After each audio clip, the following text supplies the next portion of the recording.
Most of you will read these books and do nothing with it, and you'll stay in the same place forever. I would not consider myself a reader, as in I don't read for fun and I am slow AF. There has to be a learning purpose. I was that kid in school that hid in the bathroom or avoided coming to class at all costs because I sucked at reading out loud.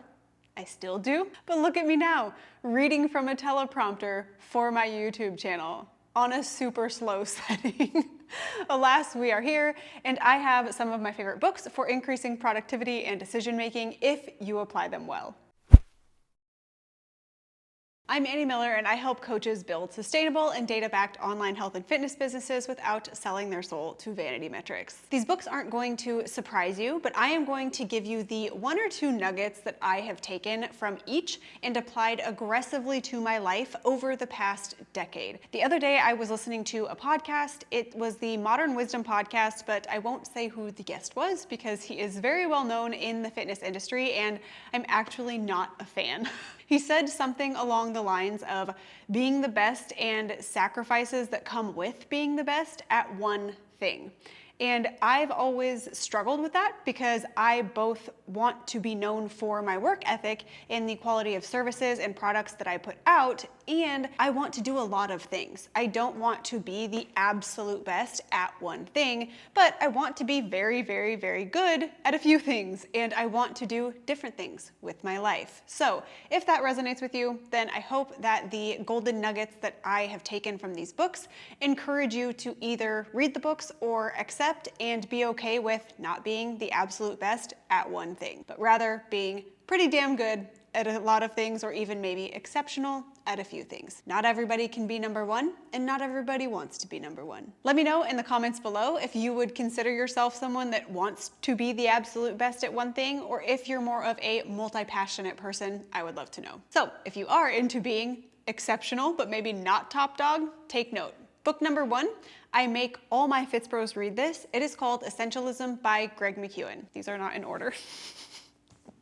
If you're new here and chose to be in my ecosystem, I will at some point tell you to read this book. It really comes down to one singular idea, but that singular idea leads all of your decision making in terms of productivity in life and business. And that is hell yeses only and no for now. If it's not a hell yes, it's a no. And I say for now because I love that so much. I love the distinction because it gives you the freedom to say yes, but someday in the future that's a yes. It's just not a yes for the time being. It's the literal permission to sideline things and put them on the back burner. You're not saying that they're bad. You're not saying that they're not the best choice. You're just saying they're not the best choice right now. Find the needle that you want to move most and focus everything there. This is how people who get it all done get it all done. They choose and they focus on one thing at a time. And this concept led to me choosing only the essential tasks for each day that absolutely need to get done. It's called the top 2 method,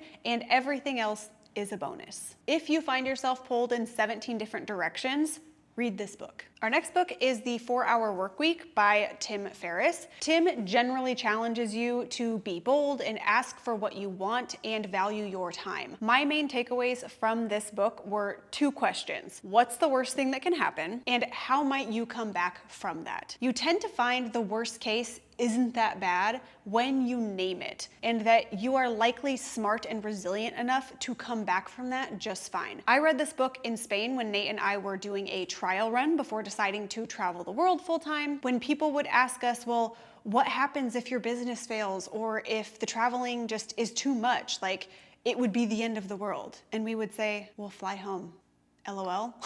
Asking those questions and answering them honestly has changed the way that I take action. And you know, or maybe you don't, I am all about action. We fail and succeed through action, and therefore we learn through action, which is what I hope you can see I've done through each of these books. Teachable moment: when I read a book, I take a nugget or 2 and I implement it. I absolutely do not read for joy, like I mentioned. If I am reading a self-help book, it's to change or enhance something, in this case, productivity. So read and take action. Our next book is not this.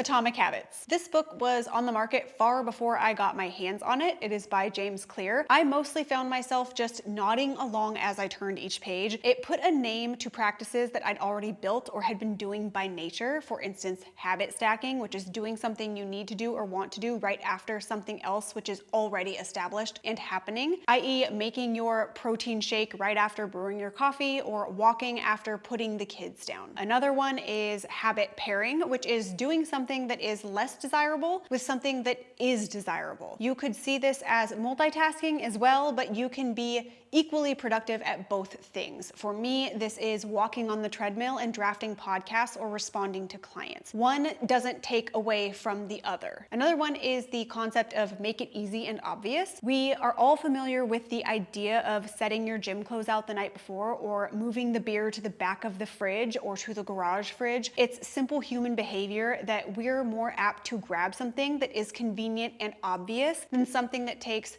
more decision making or more effort to do. I think coming from an education in health and fitness just led to a lifestyle of implementing these ideas by trade, but I love when a concept is given a name that we can identify it by, so for that, this book is awesome. James also writes in a very clear, easy way to understand and apply his ideas. Highly suggest it for literally anyone. Okay, the last book is The Big Leap by Gay Hendricks.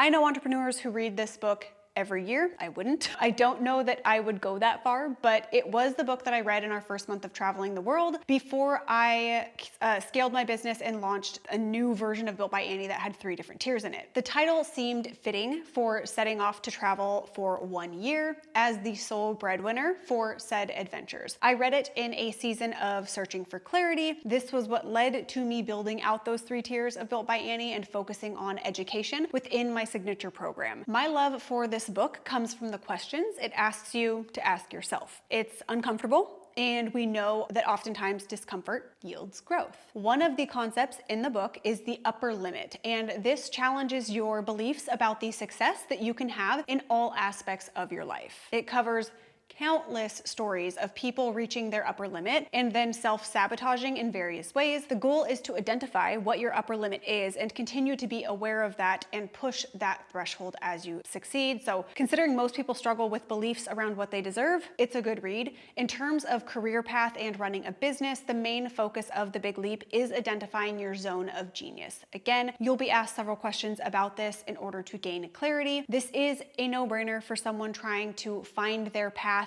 either in a career or with entrepreneurship. If you liked the books that I shared today, I will be sure to link them below. And if you've read any of these or wish to add to the recommendations, drop those down in the comment section. Conclusion: nothing new, nothing novel. Most of you don't need to read another self-help book. You don't need more inspiration. You need to practice. Change comes in observation and awareness followed by action. And if you're genuinely curious about your own behavior and your desired behavior, I believe that you will be successful. When and if you read these, read them with the intent to implement. That is my ask. Go win the day, and I will catch you in the next one.